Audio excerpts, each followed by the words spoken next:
Salut les développeurs, j'espère que vous allez bien. Je suppose que vous êtes au courant si vous avez cliqué sur cette vidéo, mais Apple a sorti un nouveau framework pour développer des applications iOS, Swift UI. C'était en juin dernier, durant la WWDC, la conférence pour les développeurs organisée par Apple chaque année. Et quand ils ont annoncé ce nouveau framework, j'étais à la fois excité et perturbé. Perturbé parce que pour être honnête avec vous, ça fait plusieurs années que j'apprends le développement iOS, et quand ils ont annoncé Swift UI, j'avais l'impression en fait que toutes mes connaissances allaient être remises à zéro.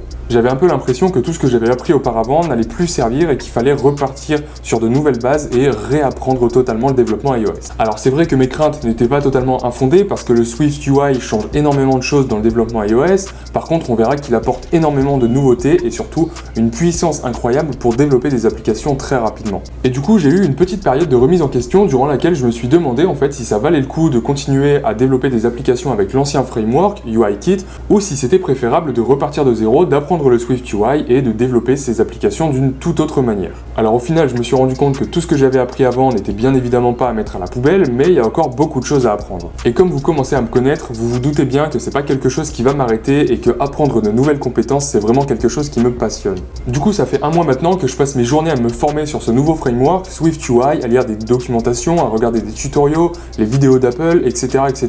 Et c'est maintenant que je commence à maîtriser ce nouvel outil que je me rends vraiment compte de sa puissance et surtout du temps qu'il fait gagner. C'est incroyable comment ça change la vie du développeur. Apple a vraiment fait du bon boulot, mais ça on va y revenir dans quelques instants. Ce que j'apprécie vraiment avec le développement iOS et avec ce que fait Apple, c'est qu'il se base pas seulement sur ce qui a été fait depuis des décennies dans le monde du code. Ils remettent sans cesse en question ce qui existe déjà pour essayer de faire mieux et de simplifier la vie des développeurs. Alors c'est mon ressenti en tout cas, mais j'ai vraiment trouvé qu'ils ont apporté une énorme nouveauté durant cette conférence. Alors c'est bien beau tout ça, mais pourquoi j'ai l'impression que le Swift UI c'est vraiment une petite révolution dans le monde du développement iOS? En gros, le Swift UI c'est un framework qui permet de créer des interfaces graphiques de manière beaucoup plus rapide et beaucoup plus intuitive. Ça fait du Swift un langage déclaratif, ce qui permet en fait de créer des vues de manière beaucoup plus simple. Et qu'on soit honnête entre nous, qui n'a jamais galéré à développer une interface qui soit relativement propre avec UIKit ou avec le storyboard? On s'est tous déjà cassé la tête pour essayer de créer quelque chose qui rende assez bien sur tous les appareils avec les contraintes, les tailles, etc. etc. Et bien tout ça c'est fini, maintenant avec le Swift UI, on n'a plus vraiment besoin de se casser la tête avec les contraintes, tout est fait automatiquement et en plus c'est bien fait. C'est un peu comme le HTML en fait, avec le principe d'encapsulation de différents éléments à l'intérieur de containers par exemple, mais bien sûr ça n'a rien à voir avec du HTML. Mais c'est pas tout en fait, parce que vous pourriez me dire, si c'est juste ça, on a juste à se casser un peu la tête pour créer une interface avec des bonnes contraintes qui permettent de créer quelque chose d'assez correct sur tous les appareils. Mais en plus de ça, Swift UI permet de gérer automatiquement les données à l'intérieur de l'application. Et franchement, qui n'a jamais galéré avec la cohérence des données dans son application?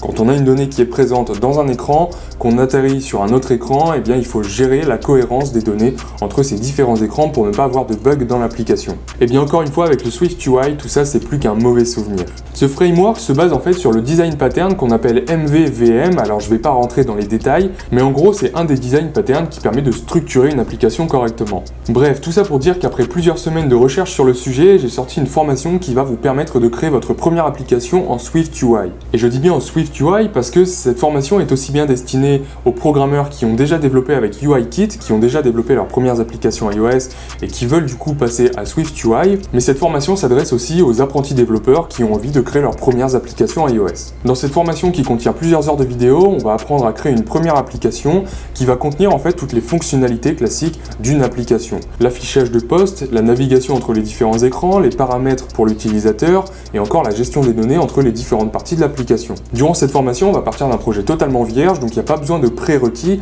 à part bien sûr connaître un peu le langage Swift, et on va créer un clone d'Instagram. Alors bien sûr qu'on soit clair, c'est pas en moins de 10 heures qu'on va réussir à redévelopper exactement l'application Instagram. Mais le but de cette formation, c'est que vous compreniez comment est construit Swift UI, comment l'utiliser et surtout que vous soyez capable et autonome à la fin de cette formation de développer vos propres applications. On va donc apprendre toutes les notions fondamentales du développement iOS avec ce nouveau framework Swift UI afin que vous soyez capable en fait à la fin de cette formation de rechercher vous-même les informations dont vous avez besoin. Parce qu'il ne faut pas se mentir, cette formation c'est un raccourci pour vous permettre d'apprendre beaucoup plus rapidement, c'est un condensé en fait de tout ce que j'ai appris en plusieurs semaines, mais c'est pas quelque chose qui va faire de vous un pro. Une formation qui va faire de vous un pro, ça n'existe absolument pas. Bien sûr, il faut forcément de la pratique à côté. Dans cette formation, vous allez donc trouver des vidéos durant lesquelles je vous explique comment développer l'application que vous voyez ici, mais je vous ai également fourni toutes les corrections étape par étape.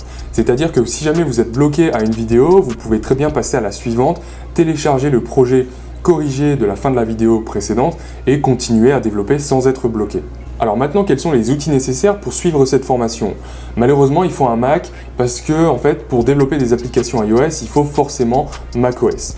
Donc, il y a des techniques sur Internet qui sont expliquées pour télécharger macOS sur un PC.